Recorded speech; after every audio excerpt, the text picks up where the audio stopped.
안녕하십니까. 달서구 국회의원 김용판입니다. 다시 달서구 병에 국회의원 예비후보로 등록하고 선거운동을 하고 있습니다. 달서구 월배 출생으로 제30회 행정고시를 합격했고 고시 특조로 경찰에 투신해서 제 고향인 달서경찰서장을 거쳐 마지막에는 수도인 서울경찰청장으로 퇴임했습니다. 저희 좌우명은 한 그루의 나무로는 숲이 되지 않는다입니다. 여기에는 존중과 함께가 있습니다. 이러한 철학으로 경찰 재직 중에는 술의 힘을 빌어 상습적으로 폭력을 가한 자를 주폭으로 규정하고 강력히 척결해서 법질서를 확고히 확립했습니다. 그리고 국회에 들어와서는 우리 보좌진들과 하나가 되어 법안 발의든 여러 가지 정책에서 현장 성과를 냈습니다. 대구에서 가장 많은 법안을 발의했습니다. 같은 맥락으로 매월 시구의원과 함께 민원의 날을 개최해서 많은 민원을 듣고 애로사항도 듣고 그렇게 해서 생활정치를 챙겨왔습니다. 제 사무실에는 이승만, 박정희 두 분 대통령의 사진을 걸어두고 있습니다. 이분들이야말로 우리 나라를 살린 저는 영웅이라 생각합니다. 이분들의 그야말로 통찰력, 이런 단호한 의기 이걸 배우고 나름대로 새기고자 하는 그런 마음이었습니다. 그리고 저는 지난 대선 때 대구 어느 지역보 2.5% 이상의 대선 득표를 가져왔습니다. 이 자리에 꼭 하나 밝히고 싶은 것은 저는 서울경찰청장을 그만두고 검찰 특별수사를 받았습니다. 국정원 댓글 사건으로. 그때 저를 수사했던 분 중에 한 분이 이복형 검사라고 있습니다. 이분이 금융감독원장으로 되었을 때 저는 축하 전화를 했습니다. 그리고 만났습니다. 제가 이런 이야기를 했죠. 이 원장과 저 인연은 어떤 인연이냐. 우리는 바로 윤석열 정부의 선거를 위해서 함께하는 인연이 아니냐. 이보다 더 중요한 인연이 어디 있느냐. 정치는 식물이더라. 함께 가야지. 그렇습니다. 의기투합했죠. 지금도 잘 지내고 있습니다. 이게 저의 마음입니다. 저는 말만 번지르게 하는 사기꾼 스타일이 절대 아닙니다. 덕장으로 태어나지는 못하지만 덕장을 추구하는 용장 스타일이 제 자신 아닌가라고 제 소개를 해봅니다. 솔직히 초선했으니까 누구나 재선에 도전하는 것은 그거는 기본적으로 흐름이지만 제 입장에는 특히 제가 초선을 하면서 마무리 못한 게 있죠. 그것이 바로 신청사 건립입니다. 대구 신청사. 이게 가장 우리 지역의 중요한 해난임에도 불구하고 꼬였습니다. 왜냐? 홍준표 시장이 대구시장 되면서 대구시에는 돈이 너무 없다. 전임 권 시장이 그 청사 건립기금 1368억도 써버리고 기본적으로 돈이 있기 때문에 빚내서는 못 짓는다. 지으려면은 기금을 조성해야 되는데 그 신청사 부지의 반 정도는 팔아서 그 돈으로만 지을 수 있다. 이렇게 돼서 꼬였습니다. 이걸 여러 가지 경로로 이야기했지만 잘 안 됐지만 제가 마지막에 손편지 드는 등등 방법으로 이분과 그야말로 극적으로 합의를 해서 우리 신청사 부지 아닌 다른 부지 매각을 해서 기금을 확보해서 원한 대로 짓자라고 합의한 것이죠. 이게 이제 진행 중인데 이게 마무리를 해야 됩니다. 여기서 중요한 것은 대구 신청사는 국회의원이 짓는 게 아니에요. 법적으로 대구시장이 권한이 있고 책임이 있습니다. 시의회도 함께 해야죠. 국회의원이 하락한다 하고 되는 게 아닙니다. 국회의원은 잘 할 수 있도록 의미 있게 전달하고 강력하게 의견 제시하는 것이죠. 그래서 신청사를 제대로 건립하는 게 가장 중요하고 그때 미처 못했던 관광특구를 마무리해야 됩니다. 관광특구는 대구에 없어요. 달서구 두리공원 일대가 천혜의 조건을 갖추고 있는데 이것이 되려고 그러면은 자치단체장이 신청을 하고 광역시도지사가 지정하는 거예요. 달서구청장이 신청이 있어야만이 대구시장이 심사를 해서 결정하는 겁니다. 거기는 호텔이 있어야 되고 여러 가지 조건이 있습니다. 지금 호텔이 없죠. 이걸 제대로 마무리하기 위해서라도 저는 한 번 더 해야 된다.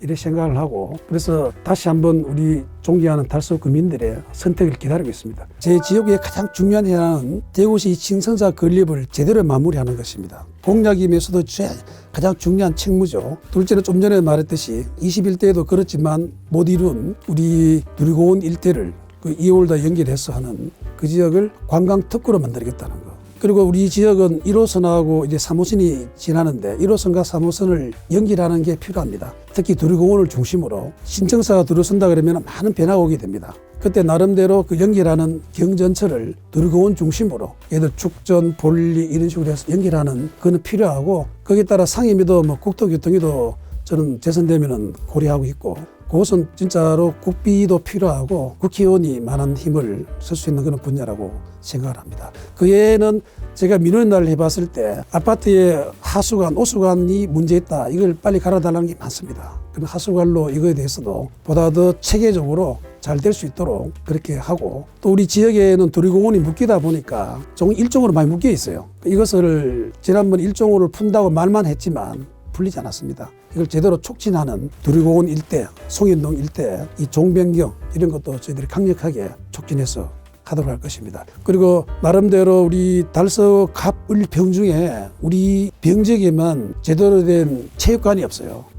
종합체육관이. 이것으로 제대로 건립을 하겠다. 여러 가지 생각 가지고 있습니다. 여기에 대해서는 우선 저는 세 가지 면에서는 긍정적인 점을 우선 지적하고 싶습니다. 먼저 우리 홍준표 대구시장께서 오셔서 큰 그림을 통짜 잘 그리고 있어요. 이철호 도지사도 마찬가지입니다. 그리고 우리 윤석열 정부에서도 역대 정부 어느 정부보다 강하게 지방 분권에 대한 의지를 가지고 위임을 많이 하고 있습니다. 그래서 여기에 대해서 우리 대구 경북의 시도지사를 중심으로 한 정치인들이 하나가 돼야 됩니다.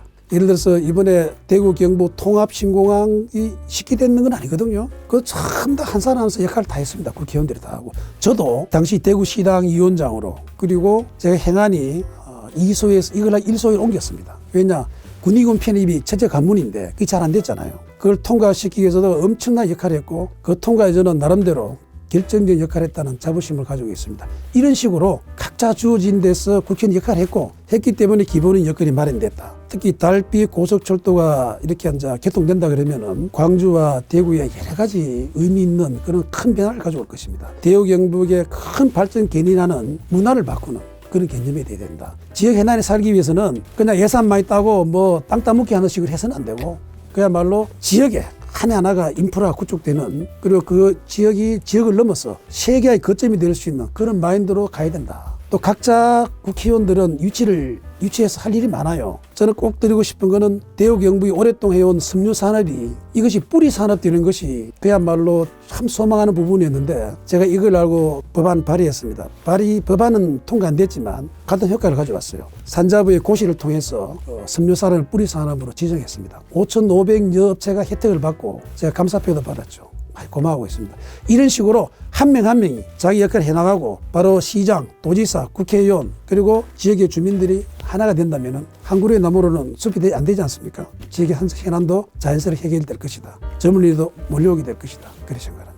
여기에 대해서 정말 할 말이 많습니다. 먼저 저는 세 가지 면에서 마음의 변화가 와야 된다. 첫째는 바로 국회의원이죠. 또는 국회의원 되려는 자의 마음을 바꿔야 된다. 대구 경북은 공천만 받으면 되니까 공천권자만 잘 보이면 된다는 이런 관점에 있어서 지역의 발전이라든지 지역 주민을 도외시한다 그러면은 그런 분은 없겠지만 그런 마음가짐은 첫째로 문제가 있다. 둘째, 같은 맥락입니다. 저 공천권자, 당 지도부에서 볼 때 대구 경북은 누가 갖다 놔도 되니까 여차 마음에 안 들면 날릴 거야, 넣을 거야 라는 그런 관점도 이거는 자제해야 된다는 거죠. 셋째가 사실은 중요합니다. 지금도 선거철로 다녀보면 많은 주민들이 공천 받아오세요, 찍어드릴게요 이렇게 이야기합니다. 그건 잘못된 거죠. 주민들께서 공천 받으면은 찍어줄게가 아니라 바로 공천을 결정했다는 의지로 네 철학이 뭐냐, 무슨 일을 할 거냐 이런 걸 묻고 따져 들어가야 됩니다.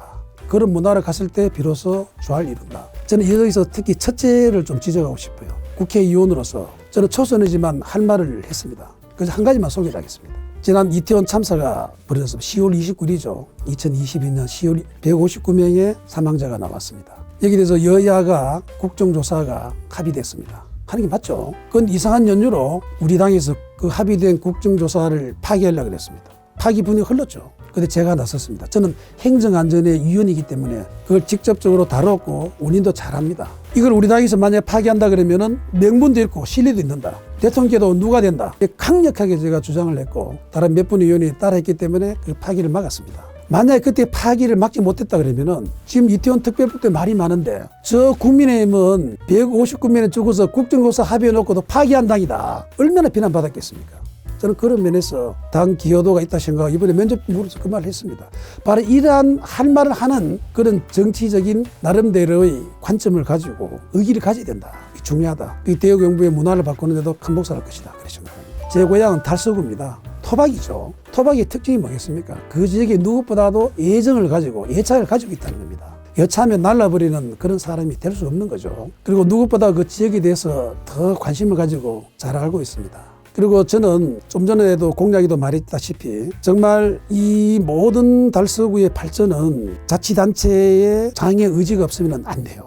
이건 뭐 의지로 다 되는 건 아니지만 바로 이런 달서구청장 그리고 대구시장 국회의원이 삼일체가 되는 이런 관점이 정말 중요한데 저는 그걸 할 수 있는 그런 접점에서 가교 역할을 할 수 있는 그런 인연을 맺고 있고 하고 있습니다. 그러면은 저는 누구보다 뛰어난 강점이라 생각하고, 좀 전에 말했다시피 저는 말만 번지르르하게 국회의원이 마치 전능의 선수이냐 다 할 수 있는 듯한 그런 말을 하는 사람이 아닙니다. 말만 번지르르하게 하는 사기꾼 스타일이 아니고 그야말로 정직과 성실, 의기와 뚝심을 그런 힘으로 살아온 덕장을 추구하는, 덕장 잘 되기 어렵습니다만은 용장의 기질을 가지고 있는 것이 저는 아마 상대보다는 확연한 차이점이고 강점일 겁니다. 존경하는 사랑하는 달서구 주민 여러분, 저 김용판을 한 번 더 선택해 주십시오. 이번에 선거는 저는 감히 말씀드립니다. 말만 번지르르하게 해서 국회의원이 마치 만능의 힘을 가진 존재이냐 하는 대구시장을 뽑는 선거가 아닙니다. 바로 달서구와 대구시를 잘 연결하고 가교 역할을 하고 중앙정부에서도 할 말하고 제대로 할 수 있는, 제대로 철학을 갖추고 있는, 온몸으로 실행하는 그런 사람을 뽑는 선거입니다. 더군다나 신청사 건립이 지금 막혔던 걸 뚫은 게 그냥 낸 게 아닙니다. 손편지 22장 선거를 어떤 분은 쇼라고 그랬지만 그런 절박함이지 결코 쇼가 될 수 없습니다. 바로 그런 것이 그의 강점이고 제가 재선돼야 될 이유입니다. 신청사 건립을 마무리 제가 아니면 쉽지 않을 것입니다. 저는 마무리할 수 있고 더 낫게 할 수 있고 매달 개최하는 민원의 날을 통해서 좀 더 의미 있게 우리 주민들에게 다가갈 것입니다. 제대로 가슴이 뜨거운 남자, 말로만이 아닌 의기와 뚝심으로 당당하게 정도 정치를 구현한 김용판을 선택해 주시면 항상 같이 웃으면서 함께할 것입니다. 언제나 함께하겠습니다. 자유민주주의 대한민국과 함께하겠습니다. 지금까지도 많은 성원과 관심을 주신 데 대해서 이 자리 빌려 다시 한 번 더 감사드립니다. 열심히 하겠습니다. 지금까지 달서구병 국회의원 선거 예비후보 김용판이었습니다. 고맙습니다.